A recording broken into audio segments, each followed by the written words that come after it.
സംസ്ഥാനത്തെ സാമൂഹിക സുരക്ഷ, ക്ഷേമനിധി പെൻഷൻ ഗുണഭോക്താക്കൾക്ക് മെയ് മാസത്തിലെ 2 ഗഡു പെൻഷൻ തുകയായ 3200 രൂപയുടെ വിതരണം അവസാനിച്ച സാഹചര്യത്തിൽ വീണ്ടും അറിയിപ്പ് എത്തിച്ചേർന്നു.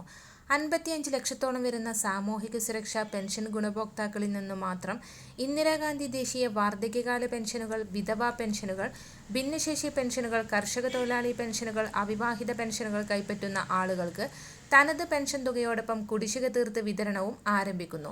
സാധാരണയായി തനത് മാസത്തിലെ പെൻഷൻ തുക വിതരണം മാസാവസാനത്തോടു കൂടിയാണ് ആരംഭിക്കാറ്. എന്നാൽ ഇത്തവണ ഗുണഭോക്താക്കൾക്ക് ജൂൺ മാസത്തിലെ തനത് പെൻഷൻ തുക ഈ മാസം 19-ന് മുൻപായി എത്തിച്ചേരുമെന്ന് ധനവകുപ്പ് വ്യക്തമാക്കി. സാമൂഹിക സുരക്ഷാ പെൻഷൻ ഗുണഭോക്താക്കൾക്ക് പുറമെ സർക്കാർ സഹായത്തോടു കൂടി പെൻഷൻ തുക വിതരണം ചെയ്യുന്ന വിവിധ ക്ഷേമനിധി ബോർഡുകൾ വഴി പെൻഷൻ തുക സ്വീകരിക്കുന്ന 8 ലക്ഷത്തോളം വരുന്ന ആളുകൾക്കും ജൂൺ മാസത്തിലെ പെൻഷൻ തുക വരുന്ന ആഴ്ച മുതൽ എത്തിച്ചേരും. ഇതിനുള്ള നടപടിക്രമങ്ങൾ സംസ്ഥാന ധനവകുപ്പിന്റെ ഭാഗത്തു നിന്നും ആരംഭിച്ചതായി ധനമന്ത്രി KN ബാലഗോപാൽ വ്യക്തമാക്കി.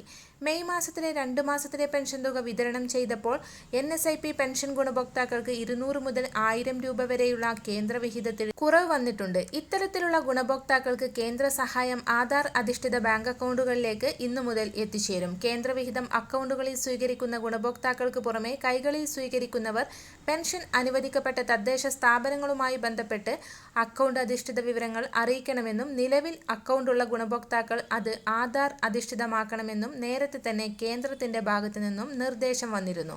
ഇത്തരത്തിൽ നടപടികൾ പൂർത്തിയാക്കിയ ഗുണഭോക്താക്കൾക്ക് മാത്രമായിരിക്കും കൃത്യമായി കേന്ദ്രവിഹിതം അക്കൗണ്ടുകളിലേക്ക് കൈമാറുകയുള്ളൂ. ജൂൺ മാസത്തിലെ പെൻഷൻ തുക ജൂൺ 19-ന് മുൻപ് വീടുകളിലും അക്കൗണ്ടുകളിലും എത്തണമെന്നാണ് സർക്കാരിന്റെ തീരുമാനം. പെരുമാറ്റച്ചട്ടം നിലനിൽക്കുന്നതിനാൽ നിലമ്പൂർ മണ്ഡലത്തിലെ ഗുണഭോക്താക്കൾക്ക് വോട്ടെടുപ്പിന് മുൻപ് തന്നെ പെൻഷൻ എത്തിക്കാൻ തിരഞ്ഞെടുപ്പ് കമ്മീഷന്റെ പ്രത്യേക അനുമതി സർക്കാർ തേടും. നിലവിൽ ഇനി 2 മാസത്തിലെ കുടിശ്ശിക മാത്രമാണ് ബാക്കിയുള്ളത്. അവ തദ്ദേശ തിരഞ്ഞെടുപ്പിന് മുൻപ് കൊടുത്തു തീർക്കാനാണ് സർക്കാർ തീരുമാനം.